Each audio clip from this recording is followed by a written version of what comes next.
21 days until Election Day, and we got to talk about last night. I have been covering Donald Trump since 2015, have gone to so many rallies, I cannot count them all.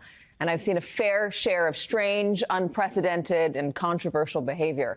Just remember, for instance, when he used to read The Snake. But never have I ever seen anything like what happened at his town hall in Oaks, Pennsylvania last night, when instead of continuing to take queries after a couple of attendees had medical events, Trump turned the question and answer session, again with Pennsylvania voters, into a sing-along and sway session. You know what we could do, though? If my guys can do it, how about we'll do a little music. Let's make this a musical fest. Oh, looky, looky. Turn it up louder. We want a little action here. Turn it up louder.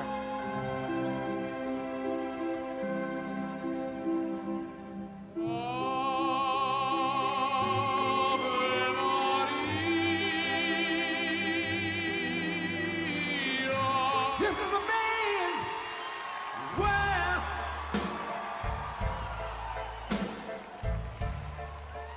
This is a man's world. YMCA. It's fun to stay at home. YMCA. You can get yourself clean. You can have a good meal. Seen your flag on the Marble Arch. Love is not a victory march. It's a cold and it's a broken hallelujah. Nothing compares. Nothing compares to you.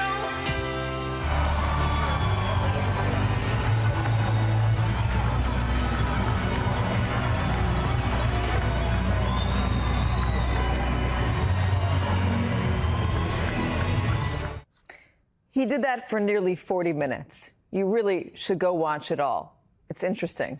9 songs, including Pavarotti's Ave Maria, the Village People's YMCA, Rufus Wainwright's Hallelujah, Elvis's An American Trilogy, James Brown's It's a Man's World, Sinead O'Connor's Nothing Compares to You, Oliver Anthony's Rich Men North of Richmond, and November Rain by Guns N' Roses. The campaign called it a love fest, a total love fest, in their words. And to be fair, the crowd, for the most part, stayed. But Governor Kristi Noem, there to moderate the discussion, looked periodically baffled and uncomfortable. And as the music kept on going, so did the folks chosen to sit on stage.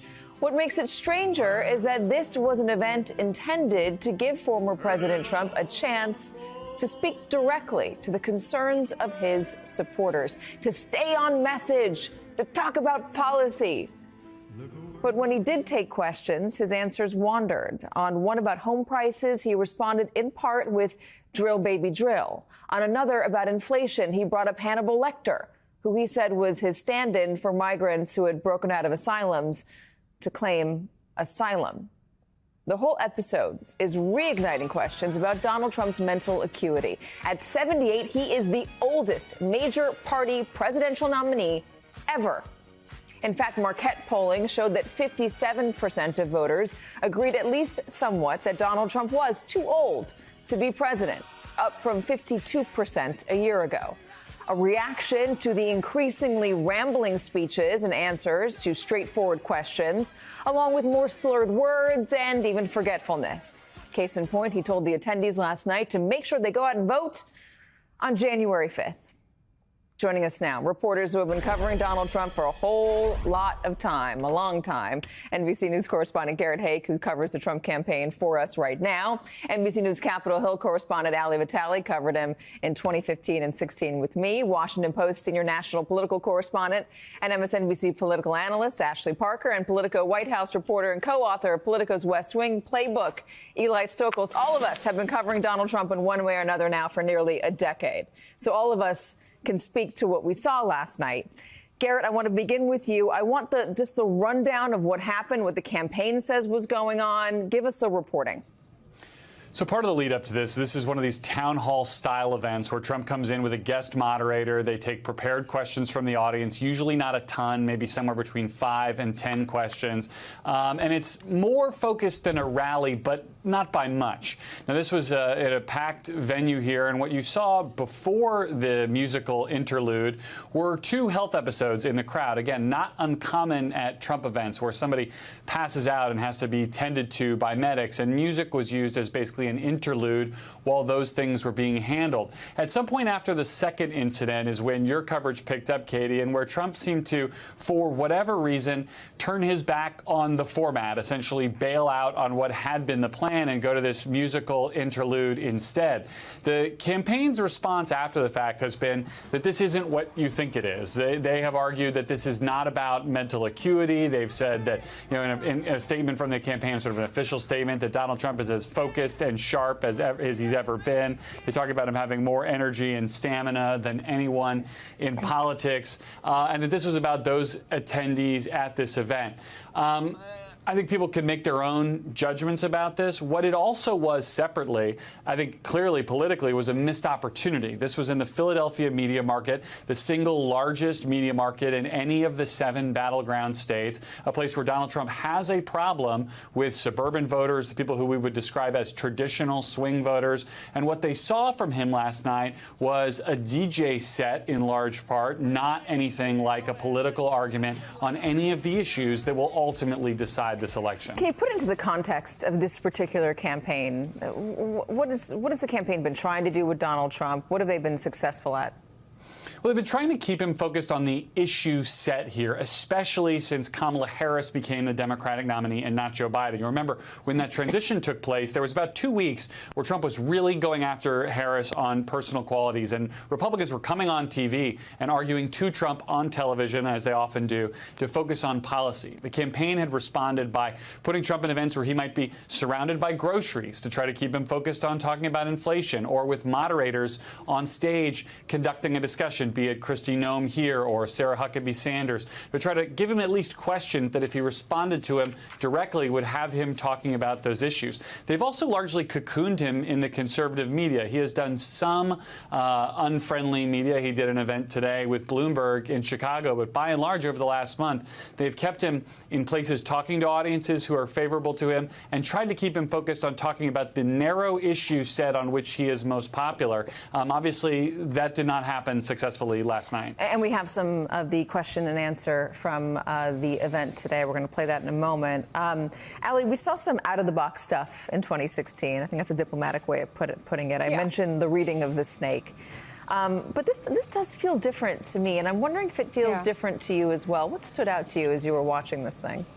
So I'm always looking for the parallels, because the way that I think about, and I don't know if you and Ashley and Eli and others who were with us on the 15 and 16 campaign think of it this way too, but I think about us as sort of building the foundation of what Donald Trump was as a public political figure, because his political life, at least in an official capacity, didn't really have that much runway to it, especially after 2015. He was just running for president. But the first thing I thought of when I saw last night was a rally that we did in August of 2016 in Fairfield, Connecticut. We can put up the headline on the screen, because I basically remember writing this story as a listicle of 19 notable thoughts that Donald Trump had during a rally that I described as meandering and diverse in topic.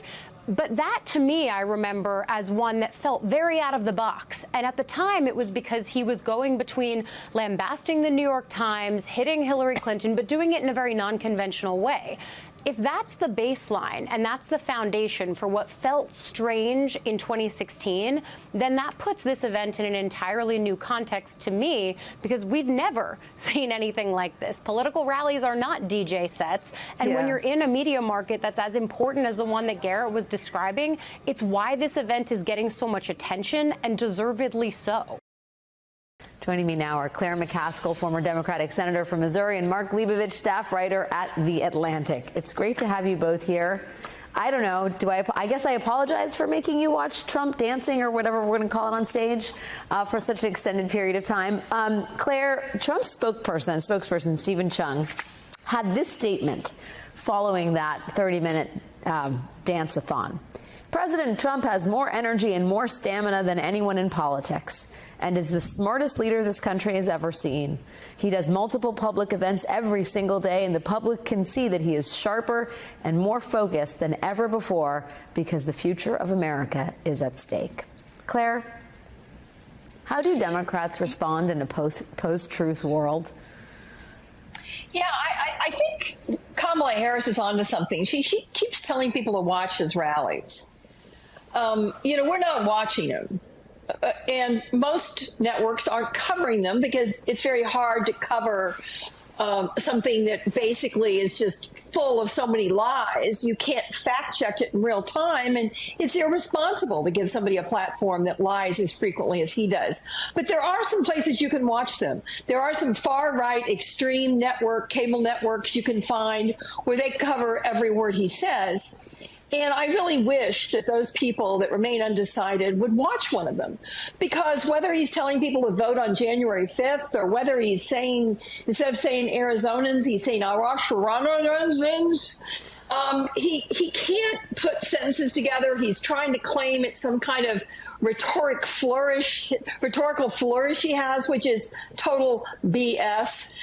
It is not good. It is not good. And at the end of the day, Alex, this is about judgment. It was his judgment to scream out, they're eating cats and dogs. It's his judgment to go into some kind of DJ curated, swaying, awkward 39 minutes last night when the election's 22 days away. He's not well.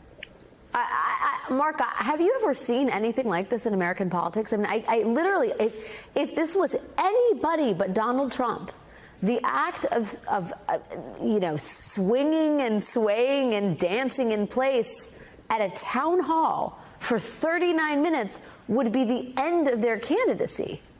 Yeah, I mean, the amazing thing about this, well, first of all, I loved watching Kristi Noem trying to, act normal through that whole thing, and also looking at the weird body language of the people in the audience. People turned around, sort of kind of looking at each other and so forth. It's really strange, and I hate to use a word like strange or weird that our English teachers told us not to use, but that's just what it is, and it's unprecedented. But it's also, it's something between, you sort of wonder, does Trump actually want to win this? Is he just that bored? Is he really not well? Or is there something more going on here? I mean, I think, yes, I mean, this is not the first time he has refused to disclose his medical records, but I mean, this is a candidate who does not ever get told no. I mean, this is clear. I mean, any sort of real candidate, real campaign would have some advisors to sort of have an intervention with him saying, look, this is not going to win you an election. And I think Harris is actually doing some work for him, which is that, look, people need to watch this, and actually getting him some visibility he might not otherwise have because people are so freaked out. Well, I mean, it also tells you so much about the sort of thrill of Trump. It's not about anything substantive, Claire. It's not even about a sort of shared connection between the audience and Trump. Keep in mind that this musical interlude starts happening when there are people fainting in the audience. And we didn't have time to play all the back and forth, but Trump makes fun of the people fainting in the audience. Anybody else here gonna faint? I mean, this is a person who doesn't care about the health of the people who are out there supporting him, and then refuses to take their questions, and instead just dances on the stage, and they stay in the room, Claire. They stay there, and as Mark points out, it's kind of awkward stagecraft where you can see the supporters, but they're still there. They just listen to Ave Maria and November Rain with him like it's normal. Yeah, and, he was too cheap to turn on the air conditioning. And by the way, people drop at his rallies all the time. He did one in 100 and some degree heat in Arizona and Nevada. And, people faint with some regularity, and he just goes on. And he didn't want to go on last night. He was tired. He wanted to listen to music and sway and bebop instead of answering questions. He doesn't want to answer questions. And I predict after today with that Bloomberg interview, I predict that's the last time he does an interview with anybody who's not in the tank. I don't think he will. And what he did there, when the Bloomberg journalist tried to hold him accountable on his ridiculous economic plan, the ridiculous tariff everything 100% plan, the idea that he can do away with taxes on everything that is popular in America and somehow avoid an economic calamity, he just said, well, you're always wrong. He turned it personally against the guy asking the questions because he could not handle answering with any specificity on anything. So I do think you're now only going to see him in the bunker with his favorites, the ones that will protect him, the ones that will make sure he doesn't get the awkward questions or has to do math. And he will try to close out the campaign that way. You know, Mark, to Claire's point, I'm reminded of something that your colleague Charlie Warzel wrote in The Atlantic about what this moment represents in terms of the fracture in society. He says this moment is nothing less than a cultural assault on any person or institution that operates in reality. The jobs are different. You could be a reporter or a doctor or a scientist or a Democrat. But the thing that these people share is that they all must attend to and describe the world as it is. This makes them dangerous to people who cannot abide by the agonizing constraints of reality, as well as to those who have financial and political interests in keeping up the charade. I mean, you know, this is a moment where it's not just about Donald Trump versus, you know, the crowd or Donald Trump versus tariffs. But the larger sort of construct here is people who are based in reality and who are not. And with Trump, anyone who is based in reality and offering a fact that brushes up against a position he has taken or that challenges him could be a victim to Trump if he is elected once again. And I sort of wonder, you know, first of all, what you make of that signpost that post that Warzel plants firmly in today's modern politics, which is we're in a reality, anti-reality dichotomy. Yeah, no, I mean, it clearly, this is, I mean, first of all, everyone should read Charlie's piece. It's tremendous. But it bleeds from political disinformation to danger for FEMA workers, certainly to what journalists do, what medical experts do, what any kind of expert does. And when you watch, you know, this spectacle that we just did, and by the way, I think I could have watched that all night. It was great. But there's always been an element of burlesque and sort of, you know, almost kitsch to these Trump spectacles. There's kind of a cult-like following, which is, I mean, there's like a circus atmosphere. But when you see this, and then you sort of think that this guy is a jump ball away from winning the next election, you do realize that there is a fundamental disconnect between what should be and what is reality and what actually this spectacle can become, which is, you know, another presidency for Donald Trump, which is pretty scary. Claire, do you feel like there is any hope that Kamala Harris can, I mean, to me, the late stage of this election is really just one person trying to compete on policy and put out specifics of an agenda, and another person who's just riding in the sort of pixie dust of his own imagination. And like, do you have any hope that reason and logic can prove a winning hand among those undecided voters? I think Trump will help her when he goes on a Sunday show and says he wants to use the military to go out and round up his political opponents, when he says we have a corrupt press and we know how far he went to try to prosecute his enemies in his first term when there were guardrails. I do think people are tired of this act. And I'm optimistic and hopeful that the field voters who decide their votes at the last minute are going to come down on the side of optimism and hope instead of the ugly, lying grievance that Trump markets every day. Claire McCaskill and Mark Leibovich, thank you guys for putting it all in perspective. Appreciate your time tonight.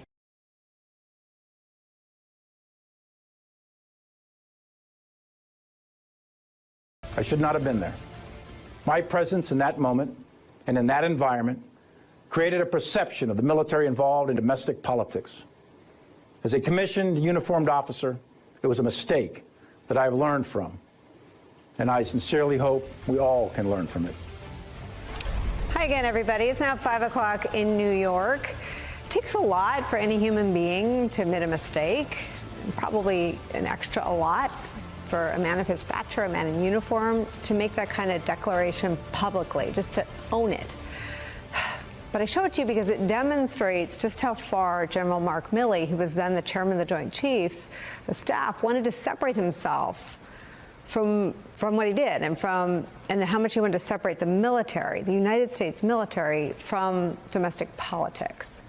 General Milley made that televised apology after he was photographed with then President Trump walking through Washington, D.C.'s Lafayette Square, following authorities who were using tear gas to clear peaceful protest.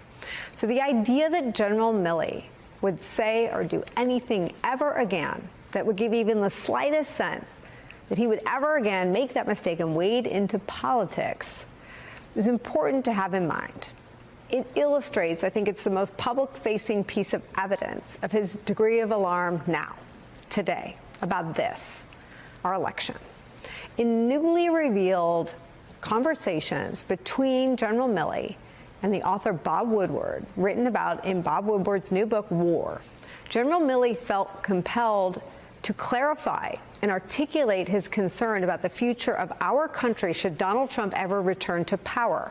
He cornered Bob Woodward at a 200-person reception in March 2023 and said this, quote, "He is the most dangerous person ever. I had suspicions when I talked to you about his mental decline, and so forth. But now I realize he's a total fascist. He is the most dangerous person to this country," end quote. A fascist to the core, General Milley repeated. Bob Woodward said he will never forget the intensity of Milley's worry in that moment. Now, this should be stop everything stuff, right? Truly stunning words out of the mouth of one of the most respected people in this country, one of the most respected people who's ever served our country. And we should focus on them because we have them now. And we're just 21 days out from this hugely consequential election. And those words were uttered by a man who devoted his entire life, literally decades, protecting the men and women who served under him and all of us who went about our lives, protecting the American people by upholding the U.S. Constitution. At his retirement ceremony last year, General Milley nodded to Donald Trump's anti-democratic impulses, but did so without naming names. We don't take an oath to a country. We don't take an oath to a tribe. We don't take an oath to a religion. We don't take an oath to a king or a queen or a tyrant or a dictator. And we don't take an oath to a wannabe dictator.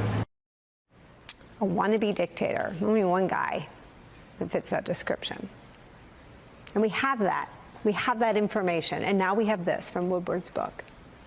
Now, Milley's warning to Bob Woodward that the man running to be our commander-in-chief is, quote, fascist to the core, General Milley's words, holds even more weight over these past few days as we've heard the ex-president's mask slip and publicly call Americans who disagree with Donald Trump and MAGA, quote, the enemy within, end quote.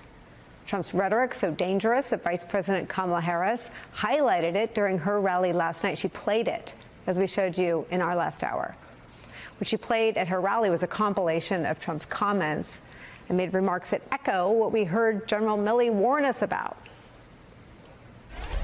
This is among the reasons I believe so strongly that a second Trump term would be a huge risk for America and dangerous.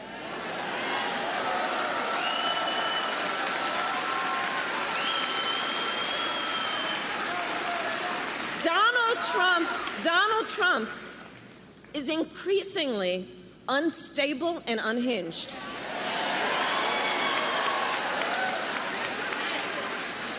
And he is out for unchecked power. That's what he's looking for. Clarity. Vice President Kamala Harris is giving you clarity to choose whomever you would like in November, but you will have clarity, and so is General Mark Milley. He's given it to Bob Woodward. He's given it at that speech about a wannabe dictator, right? Harris is right now taping a live radio conversation with Charlemagne the God in Detroit. We'll bring you some of those comments. They're available as soon as they get underway. We'll show them to you. We'll play them for you as soon as we have them. But the current GOP presidential nominee being, according to the former chairman of the Joint Chiefs of Staff, a, quote, fascist who is, quote, the most dangerous person to the country, is where we start the hour with some of our most valued and favorite experts and friends. Retired four-star general and MSNBC military analyst Barry McCaffrey's here, and CEO of Iraq and Afghanistan Veterans of America, Allison Jaslow, is here. Barry McCaffrey, I start with you. Your thoughts on what we have in terms of information. I feel like we've wasted a lot of time waiting for the event where they announce their endorsement of Kamala Harris when all the information is staring us right in the face. Sure. This is all out in the open. And you got to go back to 2020 when it was clear to me and other observers, and I was saying this on NBC News, that Trump was setting up, obviously, the potential for a coup against the Constitution of the United States to seize the election. He had an acting Secretary of Homeland Security. He had an acting Attorney General. He had an acting Secretary of Defense. He tried to fire the CIA director and put an acting director in there. And we should also remind ourselves that the chairman of the JCS, General Mark Milley at the time, but continuing, has no command authority over the armed forces at all. He's an advisor to the president, the Secretary of Defense, and the National Security Council. And so when Secretary Mark Esper was fired and disappeared, and a retired lieutenant colonel functionary of Trump appeared as the acting SecDef, not confirmed by the Senate, the legal chain of command was Trump and this retired lieutenant colonel. So we got to understand that there was a potential for essentially an armed insurrection suppression of an election. Mark Milley, 100 years from now, is going to be studied as a figure of integrity and principle in helping, along with the media and many Republican politicians, in saving the country. Allison, let me read you more about General Milley's life since retiring, as reported by Bob Woodward. Quote, since retiring, Milley had received a nonstop barrage of death threats that he, at least in part, attributes to Trump's repeated aggressive attempts to discredit him. Quote, he is inciting people to violence with violent rhetoric, Milley told his wife. Quote, but he does it in such a way, it's through the power of suggestion, which is exactly what he did on the 6th of January. As a former chairman, Milley was provided round-the-clock government security for 2 years, but he had taken additional precautions at significant personal expense, installing bulletproof glass and blast-proof curtains at his home. This is the world that Trump has wrought for the former chairman of the Joint Chiefs, General Mark Milley. Yeah, it's terrifying. I mean, I can't even imagine reading about putting the bulletproof glass in his home, which, you know, obviously he's somebody who served in the military, has been to war, but, you know, certainly his family isn't battle hardened like the general is. But, you know, this also brings up an important point as to what my organization is currently involved in terms of the work of what we're undergoing is traveling across the country right now with our partner Democracy First, bringing together veterans and their neighbors to have conversations about the future of our democracy here. And one of the key tenets we are trying to get citizens across the country to agree to is not supporting any elected leaders or candidates who will incite political violence, that there has to be a red line there.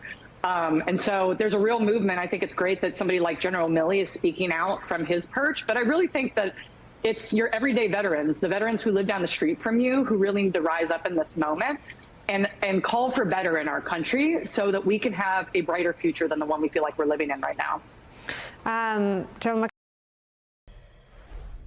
Vice President Kamala Harris was in Detroit, Michigan today, one of several visits she's making to the critical swing state this week. She just finished a live town hall with the popular nationally syndicated radio show The Breakfast Club, co-hosted by Charlamagne tha God. It's part of her amped-up media blitz to reach out to black male voters. It's two very different visions for our nation. One mind that is about taking us forward and progress and investing in the American people, investing in their ambitions, dealing with their challenges. And the other, Donald Trump, is about taking us backward. The other is about fascism. Why can't we just say it? Yes, we can say that. Joining me now is Jason Johnson, professor of politics and journalism at Morgan State University and host of the podcast A Word with Jason Johnson, just to prove that we actually can exist in the same place at the same time. Sometimes I got to get you on here, brother, because I know sometimes we swap out. But let's talk about this, because there are some people who are going like, why would she go on Charlemagne, or she's apparently going to go on Joe Rogan's podcast? Let me just put up the numbers. She's going on because that's where the people are. These are the top podcasts among Black weekly listeners. Number 1 is Rogan. Number 2 is The Breakfast Club. We're talking about, what, 11 some odd million people. That's why she's there, right? Right. Well, yeah, Joy, that makes perfect sense. I mean, I think last time I looked at numbers, like literally the number of Black listeners that Joe Rogan has is larger than I think the entire audience of Charlemagne. Like, he's that big. And look, it's a great movie. It's also good campaign strategy. Everywhere, everything, all at once, right? Like, the best way to win is by going where people are, communicating in different kinds of environments, and hoping that important segments end up getting broken down into little pieces here and there. I am old enough to remember a time when going on Howard Stern as a presidential candidate would seem controversial. Now he's tame. I had to explain to my Morgan students who Howard Stern was, right? But I know that he matters to Generation X and boomers. So, you know, what Harris is doing right now, it makes a tremendous amount of sense. She is trying to recreate the moment that she had in the burst that she had in the polls right after beating Trump. So if she can go on Fox and handle Bret Baier, if she can go on with Joe Rogan and charm him, she may not win over any voters, but she may activate independents or make people decide that she is better than staying home on the couch.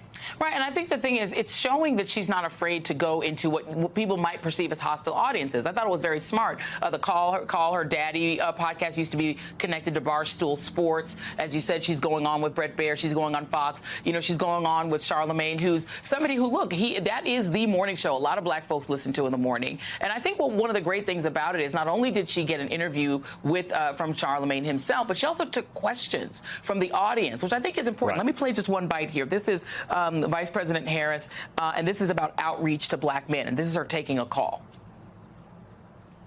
What would you say to the people that would consider the timing of this proposal as political timing? And how would you speak to the sentiment that support for Black men is only sought out during election cycles? I've been in this race about 70 days. You can look at all my work before those 70 days to know that what I'm talking about right now is not new and is not for the sake of winning this election. This is about a long-standing commitment, including the work that I've done as vice president and before when I was senator and before that. I also love that she did a question in which she called out her pastor, Reverend Amos Brown, who I actually interviewed for my Medgar Evers book because he was like a teenage Medgar Evers acolyte when he was a kid back in Mississippi. But, I mean, that's the kind of realness that I think helps her with people who might otherwise sit on the couch. Look, I'll be honest with you, Joy. When Vice President Harris was on the All the Smoke podcast, I basically felt like I was in the room with her. Like, she actually does very, very well. Her sort of retail politics skills are fantastic. But I also think this, and this is a really key disinformation thing that needs to be put out there. I know for a fact, because of sources that I have and sources that you have, that the Harris campaign had been working on a plan for Black men long before this rollout. You can't come up with these things in 15 minutes. If you come up with a plan for Black people in 15 minutes, you know what you end up with? The Platinum Plan, right? That nonsense that Donald Trump came up with 4 years ago. This actually required policy. This actually required effort. And I'll also add this, because I think this is really important. No matter what you may think of this plan, no matter what you may think of how it can be implemented, you cannot argue that from a policy perspective that Donald Trump is offering more to African-American men or African-American women than the Kamala Harris campaign is. It's just not true. And what she's offering are things that will help Black people. And for the bad faith people out there who are like, well, it's not exclusive for Black men. Hey, the Supreme Court said it's illegal to pass laws that only target one group of people and exclude others. So of course it has to be available for anybody, but it's still targeted at Black men. The other thing I think she's offering people is respect. You know, I mean, I think the fact that she's going to Charlemagne to ask for Black men's votes, the fact that she's going to Joe Rogan's audience to say, hey, you may not be naturally my supporters, but I want to ask for your vote. The fact that she's doing rural outreach today, it just shows respect for these various groups that says, I am trying to be everybody's president because I respect you enough to offer you something concrete and ask you for your vote. Well, also, Joy, it's just good campaigning. Look, we have seen a contrast, and we've talked about this before. You've got one campaign where a guy is swinging in the wind. I'm sorry, when we saw Mitch McConnell do this, we called it something else. But when an older man seems to lose himself for minutes at a time and won't do interviews and won't sit down with people, you would think that Donald Trump would have been calling into Joe Rogan for the last 4 or 5 years, but he doesn't. The fact that Harris is recognizing I got to fight for every single vote is a testament to the strength of her campaign. Absolutely. And I think people really need to think about if you want to have a president that every so often is just going to do and everybody just stop. Like, I'm not sure we want that in the White House next to the nuclear codes. People need to think about it. Jason Johnson, thank you very much. Much appreciated. 3 weeks out, and Democrats' best chance to flip a Senate seat may be in the least likely place, Texas, where Republicans have long had an iron grip on statewide office. Well, tonight, a critical debate. On one side, Republican Ted Cruz, once called Lucifer in the flesh by then House Speaker John Boehner, and who came uncomfortably close to being beaten by Beto O'Rourke last time. On the other side, Congressman Colin Allred, a college and NFL linebacker in football-crazy Texas. Football hurts. I've got a plate and 2 screws in my neck to prove it. I was captain at Baylor. I get it. No pain, no gain. You gotta fight for it. What's Ted Cruz fought for? Himself. This is the guy who fled to Cancun while Texans were stuck at home freezing. Well, Allred does have a track record. He flipped a Republican congressional seat in 2018, and now tight polls have Democrats pumping cash into that race. It just isn't critical to Senate control. It's also a litmus test for whether Texas is turning purple. NBC's Ryan Nobles is reporting on Capitol Hill. Also joining us, Jeremy Wallace, political reporter for the Houston Chronicle, and Julian Castro, former HUD secretary and MSNBC political analyst who knows Texas very, very well. Okay, Ryan, lay out the stakes and how this race fits into the bigger picture of Democrats trying to maintain control of the Senate. I mean, it is the ball game for Democrats in many ways, Chris. They have a very difficult map. They are defending way more seats than they are trying to win back into their column. And Texas represents their best opportunity to turn a Republican seat into a Democratic seat. But that's not really saying very much. If Republicans were able to be defeated in Texas, that would still come as a pretty big surprise. That's despite the fact that Colin Allred has polled within the margin of error, and many of the public polling that we've seen has raised millions of dollars and seems to be running a pretty competitive campaign against Ted Cruz. His biggest problem, though, is that he's running in a presidential election year, and the former president, Donald Trump, is running ahead of Kamala Harris in most public polls, somewhere between 5 and 7 points, so he'd have to find a way to close that gap. Tonight, perhaps, provides him that best opportunity. In many ways, you have to think of Texas as a mini country. It has 20 different media markets. It is very expensive to get that message out throughout the entire state. Tonight, he'll have that opportunity in this televised debate, which will be seen in all 20 of those media markets, and it will be the only opportunity for Texas voters to see Cruz and Allred on the same stage and compare and contrast the two candidates before Election Day. Chris. And Jeremy, I'm going to go back to the debate, but let me pick up with what Ryan just said, which is about how expensive Texas is as a place to run. And Ted Cruz is being outspent, and this is his latest plea for help. Chuck Schumer's been explicit. I'm his #1 target in the country. Chuck Schumer and George Soros are flooding over $100 million into the state of Texas. I'm getting pounded every day. We had a poll just come out yesterday, showed it as a 1-point race, and we're getting viciously outspent. So please come to tedcruz.org, tedcruz.org. I need your help and support. Hoping for some cash there when he's on Fox News. But, Jeremy, does it feel on the ground like a 1-point race? And are you seeing signs on the ground of having less money impacting Cruz? Well, I think the nerves of Ted Cruz tells us how close this race is. You know, you got to remember back in 2018, he only won his reelection by about 200,000 votes. We've added 2.6 million voters since that time. That's a lot of people that he has to win over in addition to whoever he won over in 2018. He has that struggle, and then he has to struggle with independents. Like, he is upside down with independents. Actually, his numbers with independents are worse than they were, 6 years ago. And so he really needs to go really negative on Colin Allred. And in this debate tonight, watch him try to make Colin Allred seem very unappealing to independent, moderate type voters out there. That is his whole mission, to try to make somehow Colin Allred feel like he is out of place with, a more moderate Democrat like Colin Allred has pitched himself. That is the battle line in this debate tonight for Ted Cruz. So, Julian, can I just say, and I'm not surprised because Jeremy's such a great reporter, but I thought I knew a lot about this race. I sat up straight when he said 200,000 votes in a state where 2.6 million people have come in. That's, first of all, an astonishing number. And we looked back at all the Senate races from 2016, 2020, and you only find one presidential Senate split ticket. That's Republican Susan Collins, who won in 2020 when Joe Biden carried Maine, but, she's awfully moderate. So to pick up on where Jeremy left off about who those voters are that he can appeal to generally and tonight specifically, who are the voters, do you think, who might be Trump-Allred voters? That's a great question. And I think that there are plenty of independent voters, especially in the suburbs of the big cities of San Antonio, Austin, Houston, Dallas. We've seen in the Trump era, Texas go from a state that voted by 16 points, plus 16 for Mitt Romney in 2012 to about 5.5 for Donald Trump in 2020. So the state has taken a move to the middle, and that's largely been powered by the growth in urban areas, but also shifts in the suburbs. I think particularly suburban women. The Allred campaign has, of course, made reproductive rights an issue. I think they're going to continue to do that. He's also had the resources, as you mentioned earlier, to do that and do that effectively. He's outspending Ted Cruz. And then, Chris, people don't like Ted Cruz. He is just in a weaker position because I think that there may be folks that go out there and, yeah, they vote for Donald Trump, but they just don't care for Ted Cruz. I think that's part of what drove Beto O'Rourke to get within 3 points of him in 2018.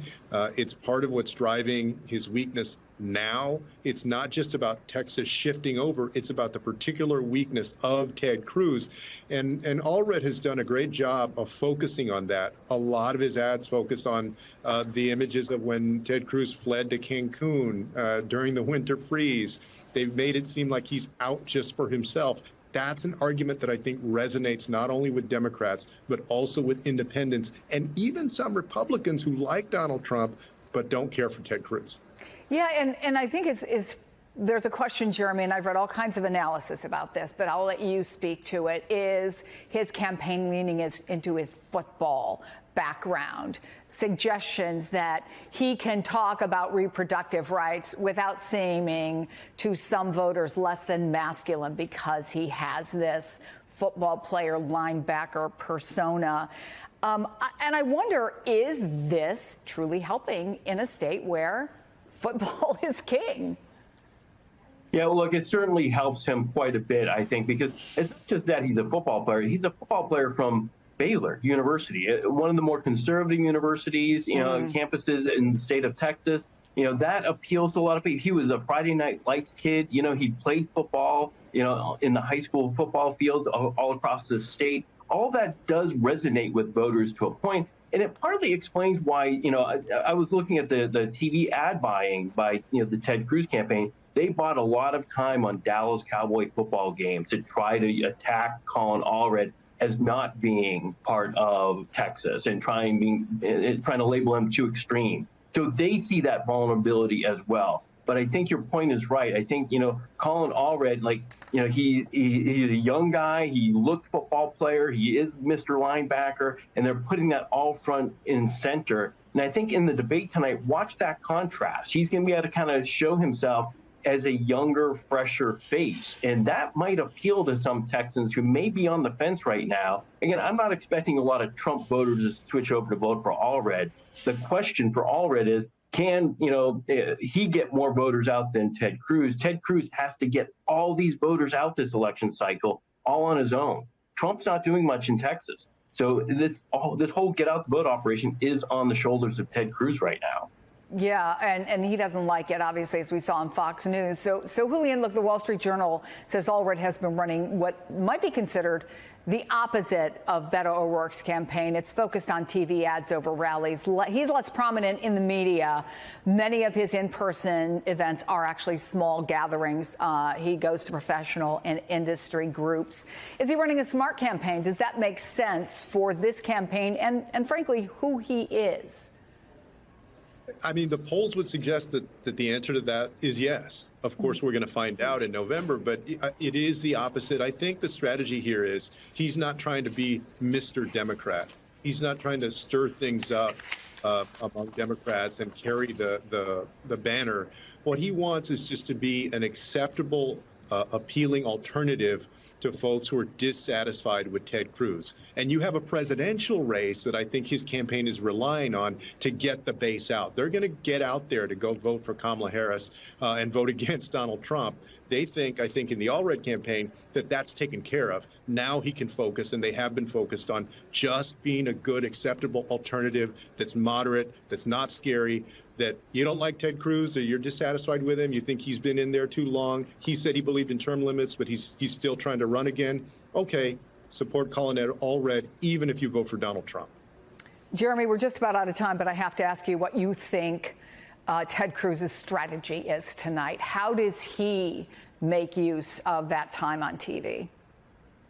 He's got to get very negative. I think just like right now, he has 4 TV ads he's running in succession that are all against Colin Allred, all attack ads related to transgender issues. Expect that to be their attack tonight. That's the issue that they think they've been making some progress on. Some of the internal polling from Republicans have shown that Colin Allred's unfavorables have been climbing since those ads started to be aired. So I think this is Cruz's chance to use his debate skills to try to get Colin Allred on those issues, trying to get really negative on him in these attacks. You're not going to see Mr. Nice Guy with Ted Cruz. Yeah. Early on, he was trying to be Mr. Bipartisan. I work with everybody. Not in this, debate. This debate, he's got to go right after Colin Allred from the get-go. All right, turn that music up. Turn it up. Great song. It goes like this: the fourth, the fifth, the minor fall, the major lift, the baffled king composing hallelujah, hallelujah, hallelujah. Hallelujah, hallelujah.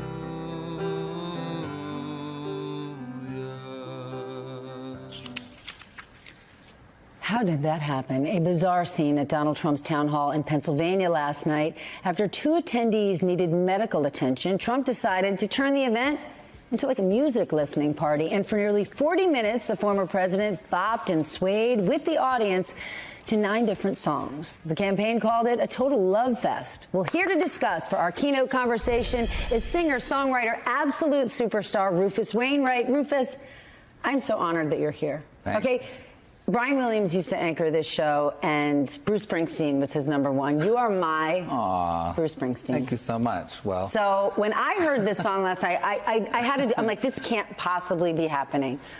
When you found out that your cover of Hallelujah was featured at a Trump event, how did you find out? How did you feel? Like, what happened to you last night? Yeah, well, I knew that they were using the song occasionally, sort of at the end of rallies, and actually the Cohen family were getting in touch with them and telling them to stop. So it has sort of happened, but I knew that something was different when I got messages from all over the world last night, from Germany and England and stuff, pointing to this, footage. And originally I thought, oh yeah, I heard they do this sometimes. But then when I watched it and I realized what it was happening, I was completely dumbfounded, horrified, but also like dumbfounded by what was happening, because it was just so bizarre and so like nothing I'd ever seen before in my life. So. But this specific song, Hallelujah, it's obviously not an original, it's a cover. Yeah. So you must have chosen this song when you recorded it for personal reasons. It has to have deep meaning. That song has lots of meaning for so many of us. Yeah. So the fact that that particular song was played, How'd you feel? Look, I've sung Hallelujah for many, many years, and it is turning out to be one of the greatest songs ever written about peace and acceptance and about the truth, and it has a very spiritual meaning. And yeah, for him to use it was blasphemous in many ways. But there were moments when I did also see, because the song is so beautiful and it brings out a kind of humanity, I did see a broken man up there who needs help and who is expressing some kind of yearning maybe for redemption or something. Like it did because they did the whole thing, and so they turned it into kind of a prayer, and I hope it's a prayer for good and for a better world, which they might not be aware of. That is a beautiful sentiment, but you were angry. Yes, I was very angry. When you put out a statement today, you blasted his campaign. Yes. Tell us about that, and have you heard from them? Not yet. No, I haven't heard. I don't really want to hear from them necessarily myself because it all kind of scares me a bit. But yes, no, it was very upsetting. But on the other hand, my dad, always the practical guy, allowed, and he said, "Well, now you've really made it.